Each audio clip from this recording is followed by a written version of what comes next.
ఎవడైనను క్రీస్తు నందున్న ఎడల వాడు నూతన సృష్టి, పాతవి గతించెను, ఇదిగో ఇదిగో క్రొత్తవాయెను. ఏమైపోయినాయి? పాతే కొత్తవేమైనాయి, పాతవేమైపోయినాయి, గతించిపోయినాయి. ఇదిగో క్రొత్తవాయెను. తర్వాత సమస్తమును దేవుని వలనైనవి,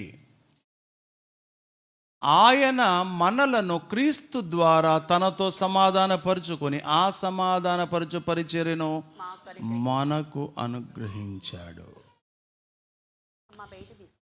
అక్కడ ఆ మాట చదివారు కదండి. క్రీస్తు అందరు చెప్పండి, క్రీస్తు నందున్న ఎడల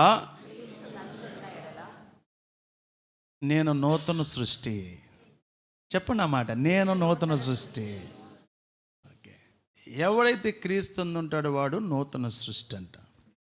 ఇందాక పాట పాడుకున్నాం కదా మనం. ఓకే, నీకు స్తోత్రము నా యేసు, నీకు స్తోత్రము. ఆ పాటలో ఆ పల్లవిలో అర్థం మీరు పాడుతున్నప్పుడే అది పనిచేయాలి. ఇక్కడ పనిచేయాలి. ఎందరెందరో మా తోటి వారలు నీటి దినము చూడలేక, ఎందరెందరో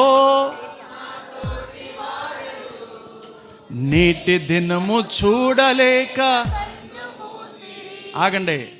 ఎందుకోసమో నీ కరుణ చేత మా దినాలు నువ్వు పెంచావు అన్నాడు. ఎందుచేతనో మా దినాలు పెంచావు, ఎన్నో ప్రమాదాలు యాక్సిడెంట్లోంచి మమ్మల్ని తప్పించావు. ఎందరెందరో మా తోటి వారు, అందులో మన వాళ్ళు అందరూ ఉన్నారు, లిస్ట్ ఉన్నారు. ఎందరెందరో మన తోటి వారు నేటి దినము చూడలేక కన్ను మూశారు. ప్రభువా నీకు స్తోత్రము నా యేసు, నీకు స్తోత్రం. ఇదిగో పాతవి గతించెను, సమస్తము కొత్తవాయెను. కొత్త సంవత్సరం ఎలా ఉండబోతుందో, కొత్త సంవత్సరం ఎలా ఉండబోతుందో అని ఎవరన్నా అనుకున్నారా? ఏమనమ్మా ఈ 2024 కన్నా బాగుంటుందేమో, కొత్త సంవత్సరం ఎలా ఉండబోతుందో అని అనుకున్నారు ఎవరన్నా? అనుకోలేదండి.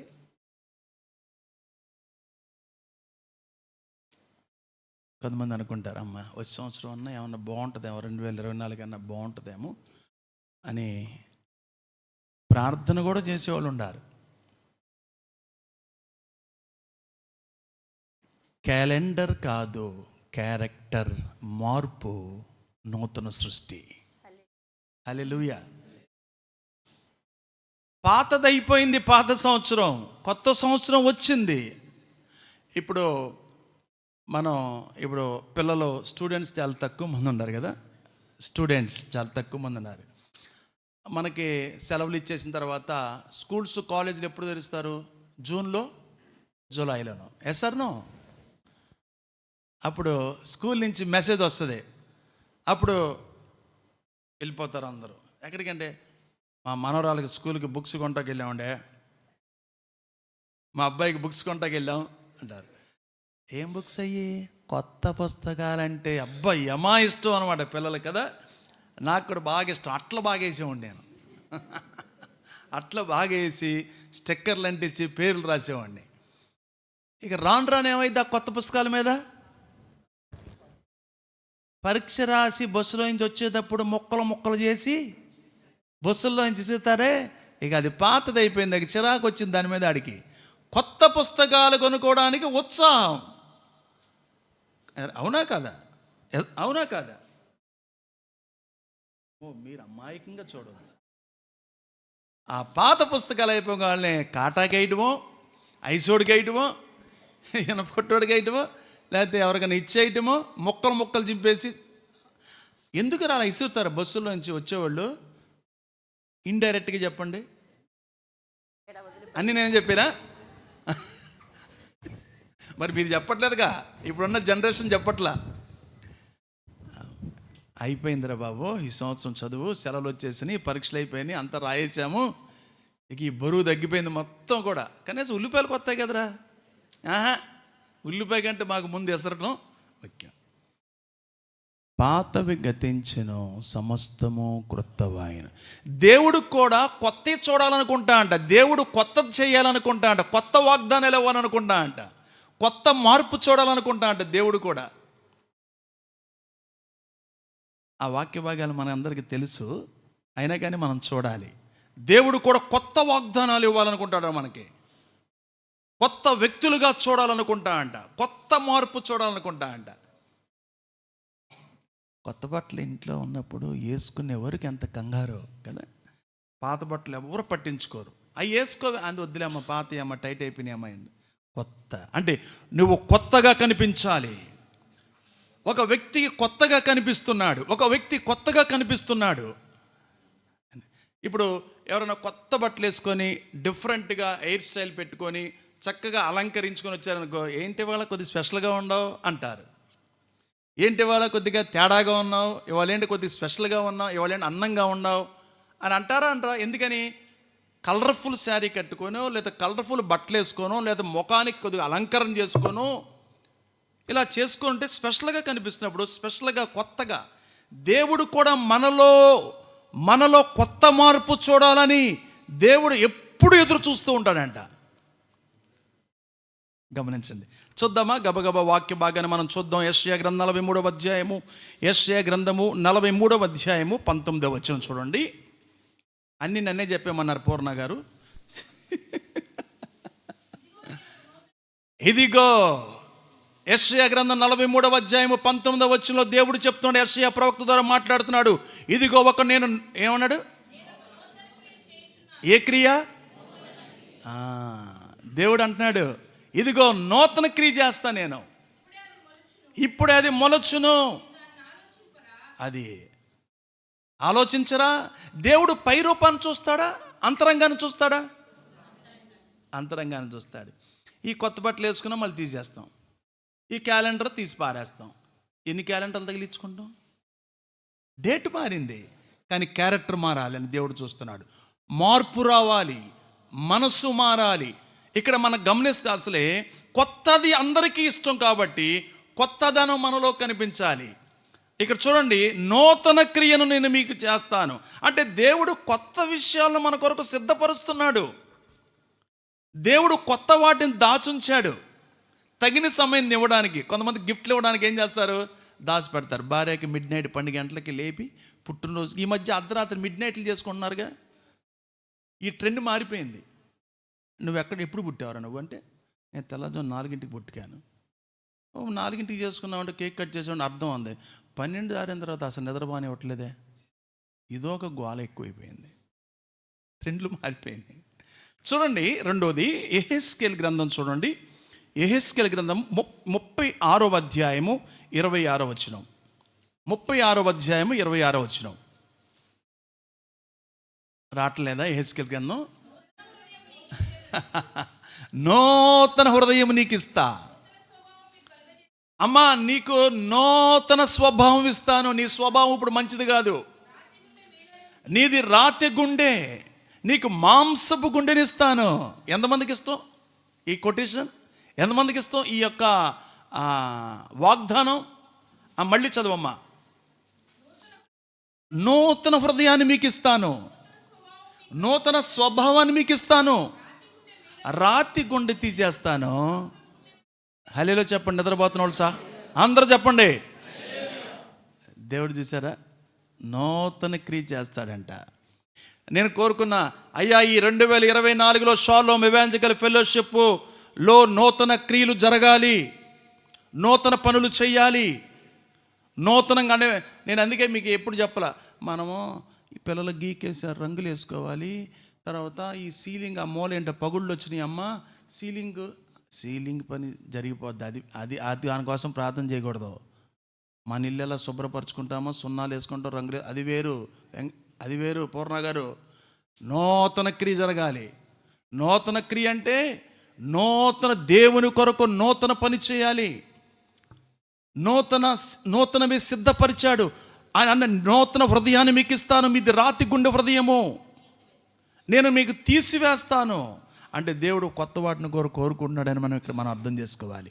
నాలోంచి ఏదైనా కొత్తది రావాలి.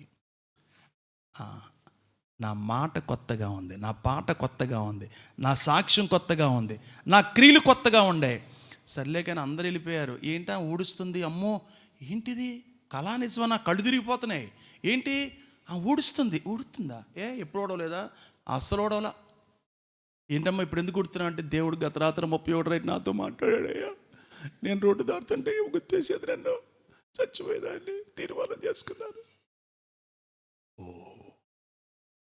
ఊడ్చేస్తుంది. మందిరంలో కనపడింది, ప్రార్థన చేస్తుంది. ఏంటమ్మా ప్రార్థన చేస్తుంది, దేవుడు నాతో మాట్లాడే ప్రార్థన చేసుకున్నా. నూతన క్రియ. ఆ వ్యక్తి ఎప్పుడు రాని వ్యక్తి మందిరంలో కనిపిస్తుంది. ఎప్పుడు చేయని వ్యక్తి చేస్తున్నాడు. ఎప్పుడు ఎవరిని పలకరించడు, కానీ అందరిని పలకరిస్తున్నాడు. అంతకుముందు ఎప్పుడు నవ్వు ఉండేది కదా మొహంలో, ఇప్పుడు అబ్బా ఏంటి అట్ట నవ్వేస్తున్నాడు తెగ, ముఖంలో నవ్విచ్చాడు దేవుడు. నూతన క్రియ, ఆత్మ సంబంధమైన నూతన క్రియ. దేవుడు ఆత్మీయ నేత్రాలు ఒక వ్యక్తి తెరవబడినప్పుడు అతనిలో ఎన్నో మార్పులు మనం చూడొచ్చు. ఏమండి, అంతేకాదు సీతారామయ్య గారు, నూతన ఆకాశం చేస్తాడు, నూతన భూమి చేస్తాడు. ఇంకేమన్నాడు, ఒక్కసారి అన్నాడు, ఒక్కసారి భూమిని కదిలిచ్చేస్తాను. ఇంకా అది జరగబోతుంది. కొత్త ఆకాశము, కొత్త భూమి సిద్ధంగా ఉంది. అంటే పాతది చెడిపోయింది, పాతది పాడైపోయింది, మనుషులు పాడు చేశారు, భూమి చెడిపోయింది. సీను ప్రకటన గ్రంథం పచ్చొక్క సీను ప్రకటన గ్రంథం ప్రకటన గ్రంథం 21వ అధ్యాయము లేదా ఉంది. 21:5. అప్పుడు సింహాసీనుడైనవాడు, ఇదిగో సమస్తమును నూతనమై ఉన్నవి. ఏం చేయబోతున్నాడు దేవుడు? సమస్తాన్ని నూతన చేయబోతున్నాడు. చదవండి. నిజం, దేవుడు చెప్పిన మాట నిజం. కొత్త ఆకాశాన్ని దేవుడు చేయబోతున్నాడు, కొత్త భూమిని చేయబోతున్నాడు, కొత్త యెరూషలేమును దేవుడు ఏర్పాటు చేయబోతున్నాడు. ఏమండి, ఇందాక మీరు యెహెజ్కేలు గ్రంథం చదివారా? 36వ అధ్యాయం 26వ వచనం చదివారా? సత్యావతి చదివావా? ఇదే యెహెజ్కేలు గ్రంథం చూడండి, 11వ అధ్యాయము 19వ వచనం. యెహెజ్కేలు గ్రంథం 11వ అధ్యాయము 19వ వచనం.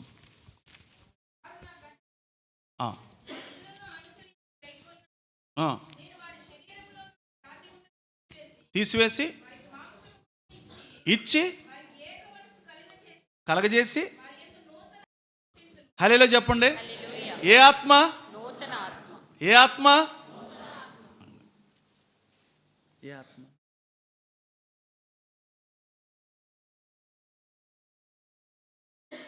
నూతన వాగ్దానం. చెప్పండి, నూతన వాగ్దానం, నూతన క్రియ, నూతన ఆత్మ. అంటే సీను నూతన ఆత్మ. సత్యవన్న ఏంటో నా హృదయం అంతా బాగా ఆనందంగా ఉందన్న, అది నూతన ఆత్మ. ప్రశాంతంగా ఉందండి. ఇందాక మనం పౌలు గారు చెప్పారు కదా, సమాధానపరచు వాక్యము. అంటే సమాధానం వచ్చింది నాకు, ఎంత ప్రశాంతంగా ఉందో నాకు అని కొంతమంది సాక్ష్యం చెప్పక మనం వింటూ ఉంటాం. నూతన ఆత్మ, నూతన క్రియ. ఇక్కడ చూడండి, నేనేం చేస్తున్నాను, నూతన ఆత్మను మీకు ఇస్తున్నాను. ఇక్కడ ప్రకటనలో అన్నాడు, కొత్త ఆకాశము, కొత్త భూమి నేను సిద్ధపరుస్తున్నాను అన్నాడు. పాతవి ఏమైపోతాయి? గతించిపోతాయి. మీకు తెలుసా ఆ విషయం? ఏమండి, మీకు తెలుసా? బైబిల్ చదివే వాళ్ళకి తెలుసు, బైబిల్ చదవని వాళ్ళకి తెలియదు. అందుకే చదివించుకోవాలి బైబిల్. లేకపోతే బైబిల్ వినాలి, వినే అవకాశాలు కూడా మనకు వచ్చినాయి. వినాలి. నూతన ఆకాశంలో దేవుడు సిద్ధపరచబోతున్నాడు. పంచభూతములు ఏమైపోతాయి? మహావేంద్రముతో లయమైపోతాయి. దేవుడు కొత్త వాటిని కోరుకుంటున్నాడు. అంటే నీ మనస్సు మారాలి, నీ బుద్ధి మారాలి, నీ మది మారాలి, నీ జీవితం మారాలి. నువ్వు రక్షణ పొందాలి, నువ్వు మారు మనసు పొందాలి, నూతన స్వభావం నువ్వు ధరించుకోవాలి, నూతన వ్యక్తిగా నువ్వు జీవించాలి. మీరే నా సాక్షులు. రోమాపత్రిక చూడండి, నిద్రపోమాకండి, ఒక 10 నిమిషాలు, పావు గంట. రోమాపత్రిక 12వ అధ్యాయం 1వ వచనం మనందరికీ తెలుసు. రోమాపత్రిక 12. సహోదరులారా, పరిశుద్ధమును సతీష్ పరిశుద్ధమును దేవునికి అనుకూలమైన సజీవ యాగం మీ శరీరాలను ఆయనకు సమర్పించుకోండి. అది దీని అర్థం ఏంటంటే, ఇక్కడ రూపాంతరం పొందాలి, మార్పు పొందాలి, మారు మనసు పొందాలి, మీ మైండ్ సెట్ మార్చుకోవాలి. ఎవరైనా మిమ్మల్ని ఎప్పుడైనా అన్నారు, నాకు చూడండి, అందరూ నాకు చూడండి,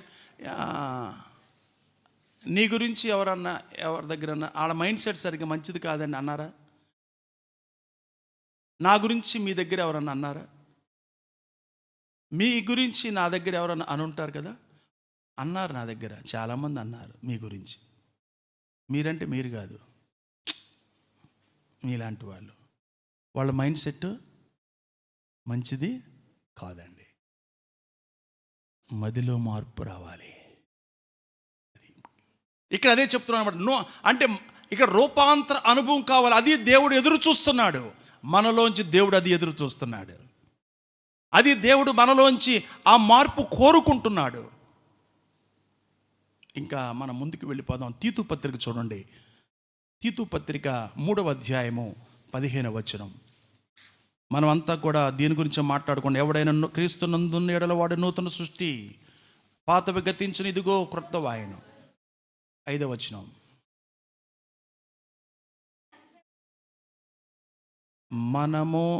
మనము నీతిని అనుసరించి చేసిన క్రియల మూలముగా కాక తన కనికరము చొప్పునే పునర్జన్మ సంబంధమైన స్నానము ద్వారా,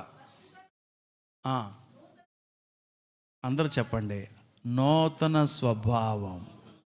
అందరూ చెప్పండి, ఏ స్వభావం? రవి గారు, ఏ స్వభావం? అదే నేను ప్రయత్నం చేస్తున్నాను. 2024 నుండి ప్రయత్నం చేస్తున్నాను. మీరు ప్రయత్నం చేయండి. ఒకవేళ మీరు కూడా ప్రయత్నం చేస్తే ఓకే. నేను ప్రయత్నం చేస్తున్నాను. నేను కూడా ప్రార్థన చేస్తున్నాను. నూతన సేవ చేయాలి. నీ సేవ దేవుడి పని. నూతన సేవ చేయాలి, నూతన పరిచర్య, నూతన వ్యక్తులకు చెప్పాలి. ఎవరన్నా కోటేశ్వర్లకి, రాజకీయ నాయకులకి, గవర్నమెంట్ ఆఫీసర్లకి ఎవరన్నా మేము సువార్త చెప్పాలని ఎవరన్నా అనుకున్నారా? పెద్ద వికెట్లే, పెద్ద చేపే పట్టాలి మనం. ఈ స్లమ్ ఏరియాలో చెప్పడం పెద్ద గొప్పేం కాదు. వాళ్ళు పాపం పేదోళ్ళు కాబట్టి మనం దుప్పట్లు ఇస్తాము, మనం బట్టలు ఇస్తాము, మనం ఫ్రూట్స్ ఇస్తాము, మనం కేక్ ఇస్తాము. ఇదొక టైపు. వాళ్ళు వింటారు తప్పకుండా. అయితే మనం పెద్ద చేపలకు వేయాలి వల. టార్గెట్ పెట్టుకోవాలి. కృష్ణమ్మ గారు, గడ్డంగా చేయలు తీసేయండి, ఇంటికి వెళ్ళి పెట్టుకుంది. కానీ ఏమైనా ఆలోచిస్తున్నావా? ఏం ఆలోచించట్లేదు. కానీ నారాయణ గారు ఇక్కడే ఉన్నారు. అది నా టార్గెట్. రాజకీయ నాయకులకి సువార్త చెప్పాలి, ధనికులకు సువార్త చెప్పాలి, సాక్ష్యం చెప్పాలి. అది నా టార్గెట్. ఎవడికి భయపడంగా. ఎమ్మెల్యే అయితే ఆయన ఎమ్మెల్యే, ఆయన ఆ ప్రజలకు ఎమ్మెల్యే. నాకే ఉపయోగం లేదు. నేను ఏ సబ్సిడీ ఏది తీసుకోవట్లేదు కదా. ఆ సబ్సిడీ తీసుకుని ఆకుర్రాడు. నేను తీసుకోవట్లే. నేనే పథకం తీసుకోవట్లేదు కదా. నాకు రేషన్ కార్డు లేదు కదా. నేను మీకు కాపర్నే అంటే ఒప్పుకోవచ్చు. నేను బయటికి వెళ్ళి కాపర్ని అంటే ఆ వీధిలో నా ఇంకోటి చూడరా? గమనించండి. దేవుని పిల్లలుగా మన బాధ్యత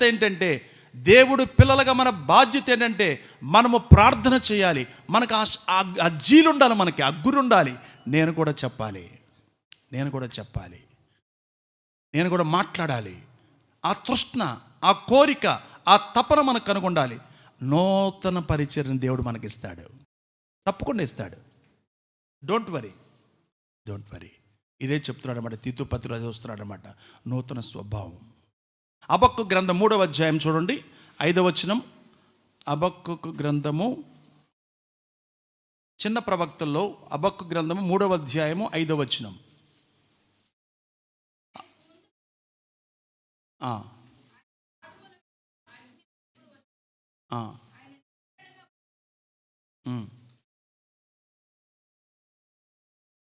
ఏం చదువుతున్నారు? 3:5 చదవండి.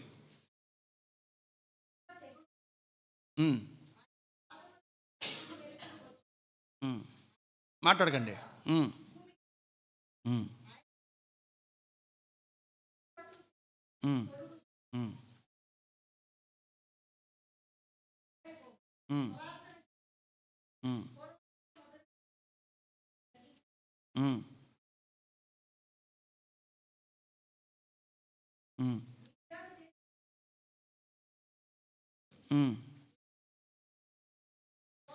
సంవత్సరములు జరుగుచుండగానే మాట ఉందా అక్కడ ఏమన్నా?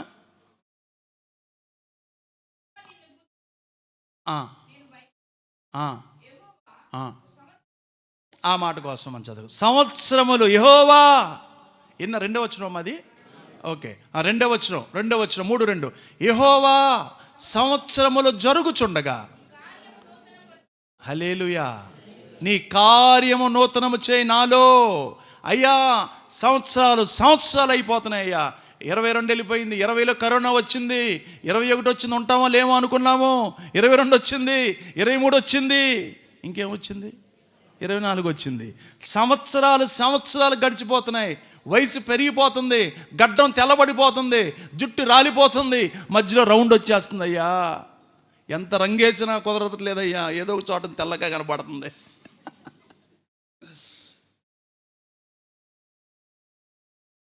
అది ప్రార్థన. నాలో నూతనత్వం కావాలి ప్రభా. సంవత్సరాలు గడిచిపోతున్నాయి అయ్యా, సంవత్సరాలు వెళ్ళిపోతున్నాయి ప్రభా, నాలో మార్పు కావాలి ప్రభా, నాలో మార్పు కావాలి ప్రభా అని ప్రార్థన చేస్తున్నాడు. రక్షణ అంటే ఆ డెఫినేషన్స్ చాలామందికి తెలియదు. నేను రక్షణ తీసుకోవాలనుకుంటున్నానని అంటారు కొంతమంది. రక్షణ తీసుకోవటం కాదు, రక్షణ పొందాలి, బాప్తిసం తీసుకోవాలి, మారు మనసు పొందాలి, రూపాంతరము పొందాలి. వాస్తవంగా రక్షణ అంటే నీ స్వభావము మారుట. స్వభావం మారింది, ఆ వ్యక్తి రక్షణ పొందాడు, రక్షకుడిని అతను తెలుసుకున్నాడు, రక్షకుని అనుభవించాడు. ఈ ఇల్లు దేవుడోళ్ళ ఇల్లు, ఈ ఇల్లు దేవుడోళ్ళ ఇల్లు, ప్రార్థనల ఇల్లు, అలేలే బ్యాచ్ ఇల్లు, పాస్టర్ గారి ఇల్లు, ఇదే చర్చి. ఇక ఎన్ని బిరుదులు ఉంటాయో మనకి. ఇంకా దేవుడిచ్చిన బిరుదులు. కీర్తనల గ్రంథం 51వ కీర్తన 10వ వచనం. 51వ కీర్తన 10వ వచనం. కిరణం తిన్నావా? ఏ బైబిలో 51వ కీర్తన 10వ వచనం చదవండి. దేవా నా యందు శుద్ధ హృదయము కలుగు చేయి. అందరు చెప్పండి, ఏ హృదయం? శుద్ధ హృదయము కలుగు చేయి నాయనా. నా అంతరంగంలో, అమ్మా అంతరంగంలో స్థిరమైన మనసు అంటే ఏమండి డియర్ బ్రదర్స్? స్థిరమైన మనసు అంటే బాబాయ్, కందులు బాబాయ్ చెప్పు. స్థిరమైన మనసు అంటే కుంచుబిల్లి బాబాయ్ చెప్పు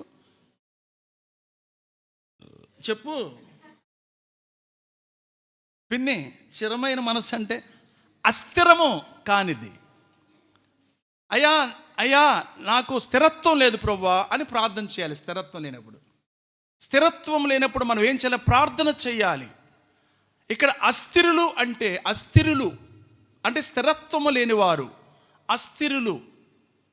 చెప్పాలి, కొద్దిగా హెల్ప్ చేయొచ్చు కదా మీరు అందరూ. అస్థిరులు అంటే స్థిరత్వం లేని వాళ్ళు. అంటే బయటికి ఒకటి మనం చెప్పొచ్చు, చేసేది ఒకటి కావచ్చు, లోపల ఒకటి ఉండొచ్చు. ఇక్కడ అదే ప్రార్థన చేస్తున్నాడు. మళ్ళీ చదువుతారా మాట? దేవా నా యందు శుద్ధ హృదయము కలుగు చేయి. అమ్మా ఇలా ప్రార్థన చేయి. దేవా నా హృదయములో శుద్ధ హృదయము కలుగు చేయి, నా అంతరంగములో స్థిరమైన మనస్సు నాకు ఇవ్వు, నూతనముగా పుట్టించుము. ఏమన్నా మాట చెప్పమంటారా? దేవుడు తప్ప మనల్ని నూతనంగా చేసే వ్యక్తి ప్రపంచంలో ఎవరు లేరు. నేను తర్వాత రెఫరెన్స్ చూపిస్తాను మీకు. స్థిరత్వం. నేను కూడా ఒక మాట చెప్పనా? ఫస్ట్ 10వ తరగతి తప్పినప్పుడు ఏం చేశాను తెలుసా, నేను ఫస్ట్గా వెంటనే విత్తనాల ఫ్యాక్టరీకి వెళ్ళిపోయాను. విత్తనాల ఫ్యాక్టరీకి వెళ్ళిపోయి నైట్ డ్యూటీ చేశాను, పగల డ్యూటీ చేశాను. అక్కడ ఆంజిల్ హోటల్లో అందరికి రాత్రిపూట టీ తెచ్చేవాడిని. ఎందుకంటే ఆ బయటకు వస్తే టైం పాస్ అయిద్దని బయటకు వచ్చేవాడిని. ఆంజిల్ లేపేవాడిని, లేపి టీ పెట్టుకుని వచ్చేవాడు. అక్కడ బస్తాలకు వస్తూ ఉండేవాడిని. అక్కడ అలా చేసి డబ్బులు తీసుకొచ్చి శుభ్రంగా అన్నీ మా అమ్మకి ఇచ్చేవాడిని. నేనేం వాడుకునేవాడు కాదు. అది అయిపోయిన తర్వాత మళ్ళీ ఏం చేశానంటే మినపతీతలకు వెళ్ళాను. రోజు వాళ్ళు పెట్టుకోకపోతే మినపతీతలకు వెళ్తే 20 రూపాయలు ఇచ్చారు అప్పుడు. అది బల్లెం శంకర్రావు పొలంలోకి వెళ్ళాను. నడుము పీకేసింది బాగా. సరే మధ్యలో పారిపోయి వస్తే వాళ్ళు మొత్తానికి 20 రూపాయలు తెల్లారి పంపించారు. జాలి పడ్డారు కుర్రోడి మీద. తర్వాత ఏం చేశారంటే మళ్ళీ తర్వాత క్వాంటంలో పనిచేశాను. క్వాంటం అని కంపెనీ. తర్వాత పీర్లెస్లో పనిచేశాను. క్వాంటంలో పనిచేశాను. తర్వాత ప్రెజెంట్ ఫెలోషిప్లో డ్రైవింగ్గా ఇవన్నీ అంటే ఏసీ మెకానిక్ కూడా పనిచేశాను, ఫ్రిడ్జ్ మెకానిక్ కూడా పనిచేశాను. ఎక్కడ స్టాండర్డ్ లేదు, ఎక్కడ స్టాండర్డ్ లేదు, ఎక్కడ స్థిరత్వం లేదు. నేను ఎక్కడ స్థిరపడిపోయాను తెలుసా? దేవుడి చేతిలో పడ్డాక స్థిరపడ్డా. అది ముఖ్యం, సీక్రెట్ అది. దేవుడి చేతిలో పడినోడు ఎవడో చెడిపోడు. అందుకే దావీదు ప్రార్థన చేశాడు, అయ్యా వాళ్ళందరూ ఎంటపడుతున్నారు, నీ చేతిలో పడితే చాలు, నాకు రక్షణ ఉంటుంది. వాళ్ళైతే పీక్కు తినేస్తారు, అప్పులోళ్ళు పీక్కు తినేస్తారు, వడ్డీవాళ్ళు పీక్కు తినేస్తారు, సమస్యలోళ్ళు పీక్కు తినేస్తారు. దేవుడి చేతిలో పడటం మనకు సురక్షితం. దేవుడి చేతిలో పడిన ఏ కుటుంబం కూడా నాశనం అయిపోయినట్టు మనం చూడం. దేవుని చేతిలో పడాలి. ఎప్పుడైతే దేవుని సేవకు నన్ను నేను సమర్పించుకున్నానో ఆ రోజు నుంచి ఈ రోజు వరకు వెనక్కి తిరిగి చూడలేదు, ముందుకే.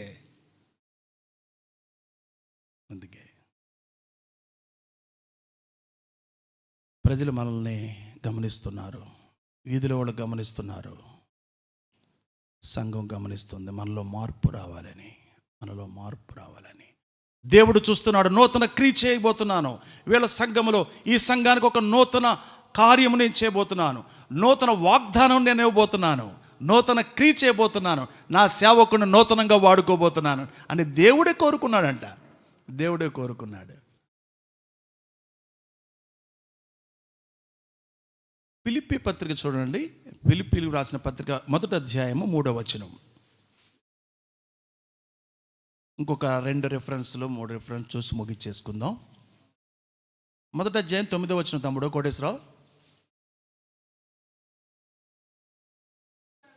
శ్రేష్టమైన కార్యములను వివేచించగలవారొకటకు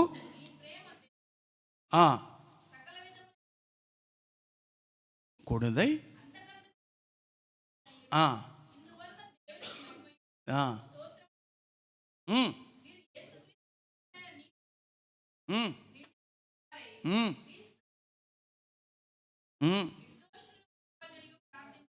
అది చూసారా, ప్రైర్ పాయింట్స్ ఎలా ఉన్నాయి?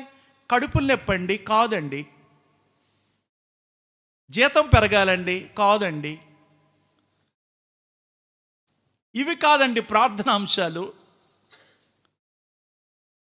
క్రీస్తులో నూతనత్వం కొరకు, స్థిరత్వము కొరకు ప్రార్థన చేయాలి. పుట్టించినోడు పోషిస్తాడు, కన్నావాడు పెంచుతాడు. వాటి గురించి మీరేమొద్దు. ఇది ఈ వచనం తీసుకోండి, 3వ వచనం. ఇప్పుడు ఉదాహరణకి మార్పు వస్తే ఆ ప్రూఫ్ ఏంటి? మార్పు వచ్చింది ఒక వ్యక్తిలో అని ఎలా కనబడింది? శానా దెయ్యాలు పట్టినవి తెలుసు కదా. శానా దెయ్యాలు పట్టిందే. సమాధుల్లో ఉన్నాడు. సమాధిలో ఉన్నప్పుడు యేసుక్రీస్తు దోణి దిగాడు కదా. దోణి దిగి రాకముందు ఆ సమాధిలో ఉన్నాడు ఏమంటున్నాడు? యేసుప్రభుని రావద్దు అన్నాడు. తర్వాత ఈడు దోణికి వెళ్ళాడు. అంటే రోగచిత్తుడు స్వస్థచిత్తుడు అయిపోయాడు. యేసు నాతో నీకేం పని అన్నాడు. యేసు తిరిగి వెళ్ళిపోయాడు. సమాధుల్లో ఉన్నవాడు సంసారం చేస్తున్నాడు ఇప్పుడు. ఎంత అద్భుతం అండి. అది మార్పు. అంటే ఒక వ్యక్తి సమాధుల్లో ఉన్నవాడు, సమాధుల్లో బతుకుతున్నాడు, రాళ్లతో కొట్టుకుంటున్నాడు.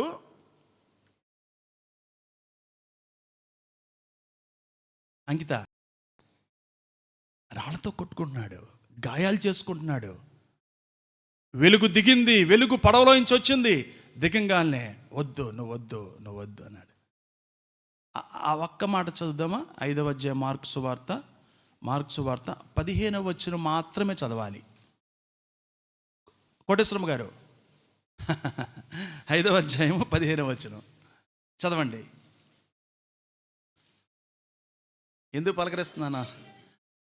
చూడవెళ్ళి యేసునద్దకు వచ్చి పట్టినవాడు అంటే అంతకుముందు బట్టలు లేవు. మారుమనసు పొందిన వాళ్ళందరూ బట్టలు లేని వాళ్ళతో అంటే అలా ఉన్నట్టుగా దేవుడు చూస్తున్నాడు. రక్షణ లేని వారిని అలా చూస్తున్నాడు. రక్షణ వస్త్రం లేని వారిని అలా చూస్తున్నాడు. బట్టలు వేరువాడుగా చూశాడు. చూసి బట్టలు ధరించుకున్నాడు. ఏం చిత్తుడు?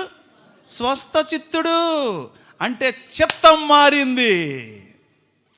అంతకుముందు రోగ చిత్తుడు, ఇప్పుడు స్వస్థ చిత్తుడు. భయపడ్డారు. అమ్మ నాయనో, దెయ్యాలు పట్టినాడు మన దగ్గరికి.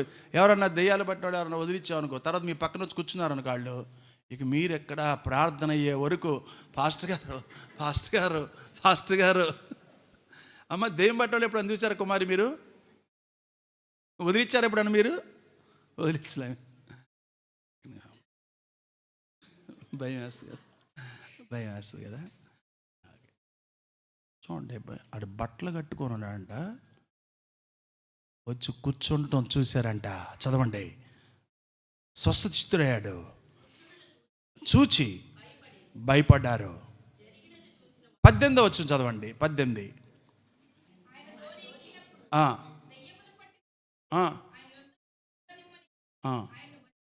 బ్రతిమిలాడుకున్నాడు కానీ వెళ్ళి కనికరపడి వారికి చెప్పమన్నాడు. వాడు వెళ్ళి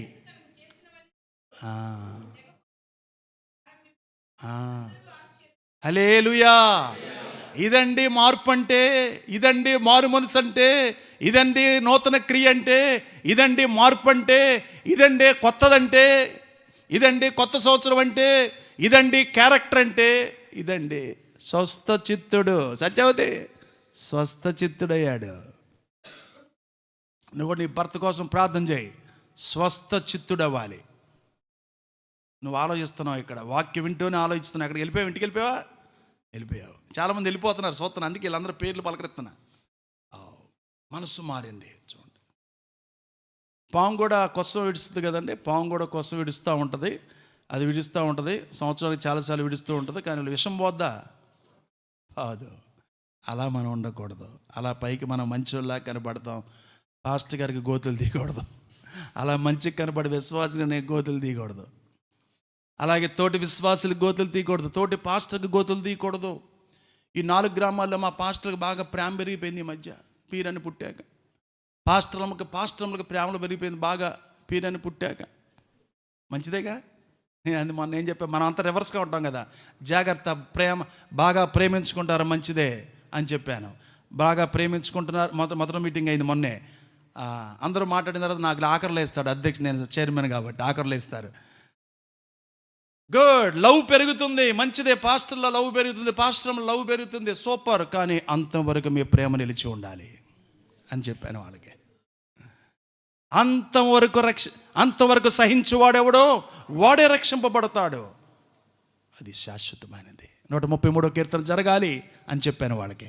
మనలో కూడా నూతన క్రియ కనిపించాలి, నూతనతో కనపరించాలి. సమాధంలో ఉన్నాడు, ఏ విధంగా ఆడు సంసారంలోకి వచ్చాడు, పాత జీవితం పోయి అతనిలో కొత్త తపన వచ్చి, యేసుతో నేను ఉంటాను, నీతోనే ఉంటాను, నీ సన్నిధి నాకు కావాలన్నప్పుడు ఏ చెప్పాడు, నాతో ఉంటే ఉపయోగం ఏంట్రా, ఊళ్ళోకి వెళ్ళరా అన్నాడు. ఊళ్ళోకి వెళ్ళి దేవుడు నీ పట్ల ఏమైతే కృప చూపించాడో నీ నోరు తెరిచి చెప్పమన్నాడు. నోరు తెరిచి చెప్పమన్నాడు. ప్రకటించండి, వారికి పరిచయం చేయండి. దేవుడు నీకేం చేశాడో అన్నీ మీరు కన్న వాటిని విన్న వాటిని అందరికీ మీరు చెప్పండి అన్నాడు. ఈ మొదటి వచనం ఇందాక చదువుకున్నాం కదా, మళ్ళీ అందరం కలిసి చదువుదాం. 17వ వచనం. కాగా ఎవడైనను క్రీస్తునందున్న ఎడల వాడు దగ్గర మన పేరు పెట్టుకోవాలి. వాడంటే ఎవడాడు? వాడు. నూతన సృష్టి, నూతన సృష్టి. అదనమాట నూతన సృష్టి. ఎన్ని వాగ్దానాలు తీసుకున్నామో. కొంతమంది 2 సార్లు బాప్తీసాలు తీసుకుని ఉంటారు, కానీ మార్పు కావాలి, మార్పు కావాలి. ఎన్ని వాగ్దానాలు తీసుకొని ఉంటారు, ఎన్ని క్యాలెండర్లు మన ఇంట్లో ఉన్నాయో, ఎన్ని బైబిల్స్ ఉన్నాయో, కానీ మార్పు దేవుడు చూస్తున్నాడు. సంఘం ద్వారా ఒక నూతన క్రియ, కుటుంబం ద్వారా ఒక నూతన క్రియ, వ్యక్తి ద్వారా ఒక నూతన క్రియ. నూతన క్రియ దేవుడు చూడాలని ఈ నూతన సంవత్సరాన్ని నీకు నాకు ప్రసాదించాడు. ప్రభు వాక్యం దీవించును గాక. ఆమేన్. ప్రార్థన.